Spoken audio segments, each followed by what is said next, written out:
Salam multimedia. Mari kita lanjutkan presentasi bagian kedua. Tujuan dari makalah ini adalah yang pertama, bagaimana fokus literatur pembelajaran Flip dalam pendidikan teknik dari tahun 2013. Yang kedua, dokumen penulis institusi, sumber, dan negara apa yang paling menonjol dan berpengaruh dalam literatur pembelajaran Flip. Yang ketiga, bagaimana publikasi dan tren kutipan berubah dari waktu ke waktu. Yang keempat, apa konsep inti, sosial, dan intelektual yang mendalami Flip Learning. Pembelajaran dan bagaimana penulis dan negara yang berbeda dapat berkontribusi pada kelompok tersebut. Metodologi penelitian yang diambil adalah menggunakan tinjauan bibliometrik untuk memeriksa status quo aplikasi pembelajaran Flip dalam pendidikan teknik untuk memastikan tren penelitian utama belakangan ini.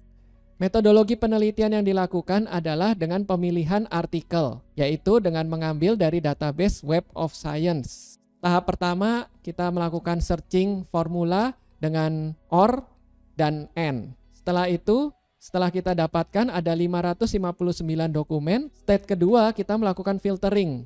Kita lihat artikel yang sesuai, baik itu artikel ataupun review artikel, buku, dan ditemukan ada 194 dokumen. Kemudian dengan menggunakan yang kita lihat yang menggunakan bahasa Inggris ada 174 dokumen.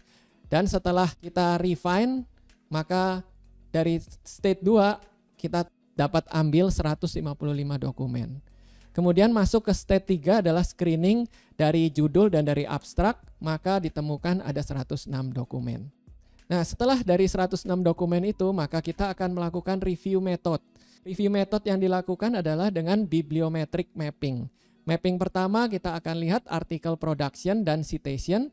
Mapping kedua kita akan lihat seberapa berdampak penulis, institusi, negara, dan sumber.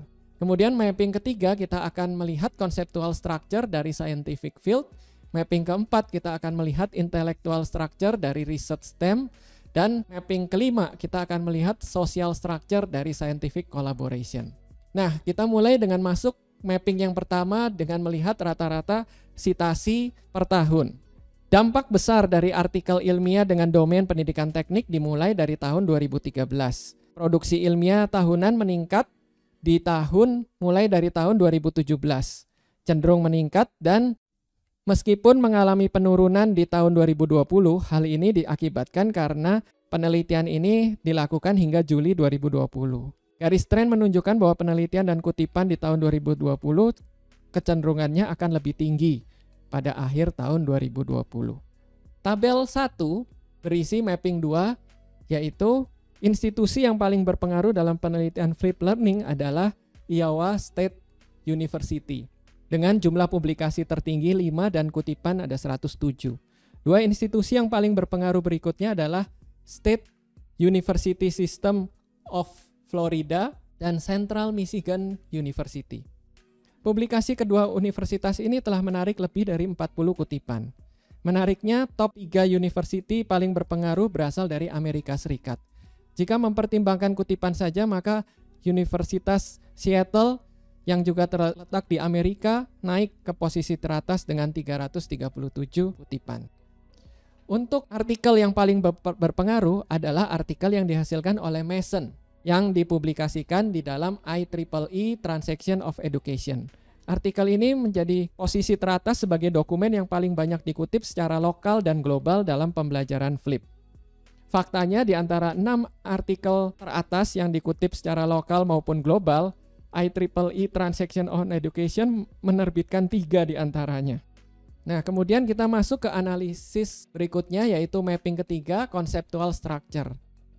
Analisis co-occurrence keyword merupakan pendekatan kunci dalam bibliometrik untuk menunjukkan struktur konseptual dari tema penelitian yang terhubung. Struktur konseptual pada slide ini diproduksi oleh VOS Viewer, mewakili kata kunci penelitian yang paling erat hubungannya dalam Flip. Pada gambar ini menunjukkan 6 kelompok kata, di mana 3 kelompok kata diantaranya yang berwarna hijau, biru, dan merah mencakup sebagian besar kata kunci. Pada dasarnya ketiga klaster ini menunjukkan topik penelitian yang dominan pada domain pembelajaran Flip. Sebagai contoh, Flip Classroom yang berwarna hijau ada 59. Kemudian diikuti active learning, ada 22 keyword. Dan klaster yang berwarna hijau ini menggambarkan bagaimana lingkungan belajar yang dipersonalisasi dan fleksibel digabungkan dengan teknologi adaptif dan gamifikasi sangat berpengaruh pada Flip Classroom. Kemudian di klaster berikutnya berwarna merah, yaitu blended learning. Kata kunci ini paling banyak muncul, yaitu sebanyak 12. Kemudian diikuti oleh kata kunci lain seperti learning outcome, e-learning, student center, dan kemudian yang berwarna kuning, yaitu keyword flip learning dan educational innovation. Untuk pembahasan mapping keempat akan dilanjutkan di segmen berikutnya. Demikian pembahasan paper kali ini. Semoga menambah wawasan kita semua mengenai pembelajaran flip.